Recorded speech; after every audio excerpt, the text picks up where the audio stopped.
Good morning. আজকে সকাল থেকে এত প্রচণ্ড বৃষ্টি হচ্ছে, যার কারণে একটু বেরোনোর প্ল্যান ছিল, বাট সেটা ক্যান্সেল করতে হলো।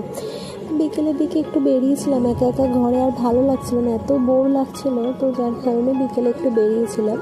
তো ফার্স্টেই আমি গিয়েছিলাম মা আনন্দময়ীর কাছে। অনেক দিন থেকেই মাকে দর্শন করব করে কিন্তু যাওয়া আর হয়ে উঠছে না। তো যার কারণে আজকে বিকেলে ফাঁকা ছিল বলে আজকে একটু হঠাৎই বেরিয়ে ঘুরে এলাম। আর এই হচ্ছে আমাদের বারুইপুরের চৌধুরী বাড়ি, যেটা নিয়ে অনেকে অনেক রকম ভিডিও বানায়। কেউ বলে এখানে নাকি মাঝরাতে নুপুরের আওয়াজ শোনা যায়, যাই হোক অনেক কিছু হয় এখানে নাকি শুনেছি, কিন্তু আমি কখনো সেটা ফিল করিনি। যাই হোক, দিন ওখান থেকে বেরিয়ে আমি একটু বিশালে এসেছিলাম এখানে কীরকম কী কালেকশন এসছে পুজোর সেটা দেখার জন্য। তো মোটামুটি দেখলাম পুজোর কালেকশন টুকটাক ভালোই এসছে, আমার তো মোটামুটি ভালোই লাগলো।